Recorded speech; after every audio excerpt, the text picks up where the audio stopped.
Assalamu alaikum everyone. Now we will discuss about the Center of Excellence in Molecular Biology CAM test preparation guidelines. So CAM में जो questions हैं वो very करते हैं year to year. ठीक है, तो आप हमारे जो लास्ट टाइम क्वेश्चंस थे वो 40 MCQs आए थे हमें कैम में, लेकिन अब जो है वो वेरी भी कर सकते हैं कि आपको कितने MCQs आते हैं। इसमें भी जो पासिंग मार्क्स का क्राइटेरिया वो यही है कि 60% for MPhil and 70% for PhD। Negative marking की अगर हम बात करते हैं तो कैम में CMB में नेगेटिव मार्किंग होती है। मीन्स अगर आप कोई भी गलत MCQs मार्क करते हैं तो उसके जो है एक्स्ट्रा मार्क्स जो हैं वो डिडक्ट होते हैं। ठीक है, तो आपने जो भी MCQs मार्क करने हैं CMB के एंटी टेस्ट में वो आपने ध्यान से मार्क करने हैं कि आप कोई गलत MCQs मार्क करते हैं तो आपकी जो है नेगेटिव मार्किंग ना हो। ठीक है, नेक्स्ट अगर हम गेट बेस्ड क्वेश्चंस की बात करते हैं तो गेट बेस्ड क्वेश्चनिंग भी कैम में की जाती है। उसमें बेसिकली जिस तरह मैंने आपको प्रीवियस वीडियो में बताया था कि आपके पास बेसिक इंग्लिश क्वेश्चंस आ जाते हैं, बेसिक मैथमेटिक क्वेश्चंस आ जाते हैं, एनालिटिकल रीजनिंग के क्वेश्चंस आ सकते हैं। ठीक है, तो ये जो है बेसिक गाइडलाइंस थी कैम के बारे में। अब हम डिस्कस कर लेते हैं कि आपने जो प्रिपरेशन करनी है CEMB की, उसमें आपने जो टॉपिक्स हैं उनको कौन से ऐसे टॉपिक्स हैं जिनको आपने फोकस करना है। तो कैम CMB आपको नाम से पता चला है मॉलिक्यूलर बायोलॉजी, तो इसमें आपने बेहतरीन तरीके से प्रिपेयर करनी है मॉलिक्यूलर बायोलॉजी की हर aspect, means transcription, translation, replication, हर एस्पेक्ट जो है इसका, DNA repair mechanisms, endonuclease exonuclease activities, मतलब मॉलिक्यूलर बायोलॉजी से रिलेटेड आप जितनी चीज़ें प्रिपेयर कर सकते हैं, बेसिक कॉन्सेप्ट्स जो हैं वो आपने प्रिपेयर करनी है, क्योंकि इसमें जो मेजर क्वेश्चन है वो आपका मॉलिक्यूलर बायोलॉजी से रिलेटेड ही होता है। तो आप जो है मॉलिक्यूलर बायोलॉजी पे खास तौर पे फोकस करें CMB के एंटी टेस्ट की प्रिपरेशन के लिए। नेक्स्ट जो है मॉलिक्यूलर जेनेटिक्स, मॉलिक्यूलर बायोलॉजी, ये दोनों चीज़ बहुत ज़्यादा इंपॉर्टेंट है इसकी एंटी टेस्ट की प्रिपरेशन के लिए। ठीक है, जो नेक्स्ट इम्पोर्टेंट आपके पास टॉपिक है इसको डिस्कस मतलब आपके जो एंटी टेस्ट की प्रिपरेशन में वो है प्लांट्स।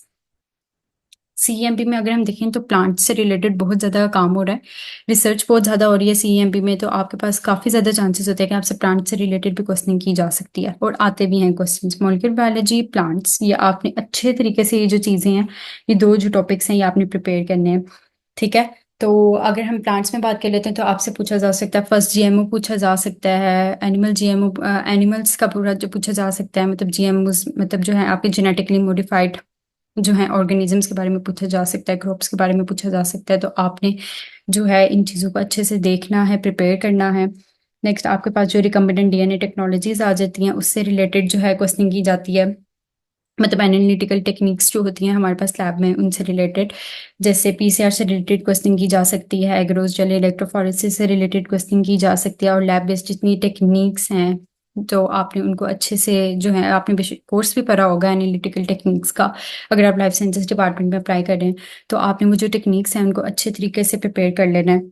नेक्स्ट हमारे पास जो है, मैंने जैसे आपसे डिस्कस कर लिया GMOs, first transgenic animal, plant, food, crop, आपको ये सारी चीज़ें पता होनी चाहिए। ठीक है, मैं दोबारा रिपीट कर देती हूँ कि आपको जो first transgenic animal, plant, food, crop के बारे में आपको पता होना चाहिए, क्योंकि इससे रिलेटेड भी MCQs आ जाते हैं। ठीक है, नेक्स्ट जो आपने प्रिपेयर करना है टॉपिक इसकी ये प्रिपरेशन के लिए वो है वायरोलॉजी एंड इम्यूनोलॉजी।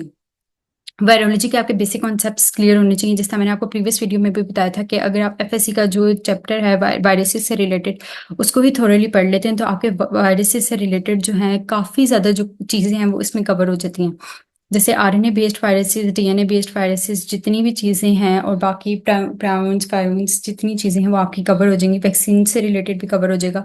तो आप जो है उसको थोरली इस चैप्टर को अच्छे तरीके से पढ़ें, क्योंकि वायरोलॉजी के रिलेटेड भी क्वेश्चनिंग हो सकती है, इम्यूनोलॉजी के रिलेटेड भी इस तरह CEMB में आपसे क्वेश्चनिंग की जा सकती है। तो आपको जो है बेसिक जो इम्यूनोलॉजी के कॉन्सेप्ट्स हैं, means innate immunity, adaptive immunity, B lymphocytes, T lymphocytes, इस सबसे रिलेटेड आपको इन्फॉर्मेशन बेसिक होनी चाहिए। ठीक है, MHC जो होता है, मेजर हिस्टोकम्पैटिबिलिटी कॉम्प्लेक्सेस जो होते हैं उनके बारे में आपको पता होना चाहिए। जितनी आप जो है इम्यूनोलॉजी से रिलेटेड आपको मैक्रोफेजेस का पता होना चाहिए, न्यूट्रोफिल्स का पता होना चाहिए, जितने इम्यून सेल्स हैं उनके बारे में आपने अच्छे तरीके से सबके बारे में पढ़ना है कि कौन से ऐसे सेल्स हैं जो फेगोसाइटोसिस कर रहे हैं, कौन से ऐसे सेल्स हैं जो नहीं कर रहे हैं। तो आपने जो है इन सारी चीज़ों को अच्छे तरीके से जो है वो पढ़ना है। ठीक है, आपको जो है टाइप्स ऑफ एंटीबॉडीज़ का पता होना चाहिए, SNPs जो होते हैं, STRs जो मार्कर्स होते हैं, मीन्स फॉर आपके पास उनके बारे में आपको बेसिक जो है नॉलेज होनी चाहिए। VNTRs होते हैं मार्कर्स, उनके बारे में आपने अच्छे तरीके से पढ़ना है। ठीक है, और CMB में बेसिक ना आपको जो है बेसिक क्वेश्चन भी की जा सकती है, जैसे कि ना कि अगर हम बात प्रीवियस जो है एंटी टेस्ट का रिकॉर्ड देखते हैं तो इनमें ना क्वेश्चन की गई थी, जैसे कि एजुकेशन मिनिस्टर कौन है, ठीक है, director of camp, vice chancellor of Punjab university, name of chief minister, मतलब इस टाइप की क्वेश्चनिंग भी की जाती है सीएमपी में। अगर हम प्रीवियस जो है एंटी टेस्ट के रिकॉर्ड को अगर हम देखें तो आप जो है ये बेसिक क्वेश्चंस जो हैं इनको भी अच्छे तरीके से प्रिपेयर कर लीजिएगा। और मैंने आपको मेजर टॉपिक्स तो सारे बता दिए हैं, तो आपने जो मेजरली फोकस करने हैं वो मैं दोबारा रिपीट कर रही हूँ। मॉलिक्यूलर बायोलॉजी आपने मेजर उसकी करनी है। प्लांट्स के बारे में आपको बहुत अच्छे तरीके से पता होना चाहिए। यहाँ पे कॉटन क्रॉप्स के बारे में जो है ना बहुत ज़्यादा काम हो रहा है, तो कॉटन का साइंटिफिक नेम और इस टाइप की थोड़ी बहुत चीज़ें आप देख लें तो आपके लिए बेहतर होगा। और नेक्स्ट मैंने आपको बता दिया कि एनालिटिकल टेक्निक से रिलेटेड पढ़ना है, जीएमओस को आपने देखना है, वायरोलॉजी और इम्यूनोलॉजी, ठीक है। तो ये बेसिक जो चीज़ें हैं ये आप अच्छे तरीके से ज़रूर पढ़िएगा, और आप इन चीज़ों को अच्छे से प्रिपेयर कर लेते हैं तो इंशाल्लाह आपके एंटी टेस्ट जो है वो क्लियर हो जाएगा अच्छे तरीके से। और अगर आपको कोई भी कन्फ्यूजन है इन सब चीज़ों से रिलेटेड तो आप मुझसे पूछ सकते हैं। Best of luck.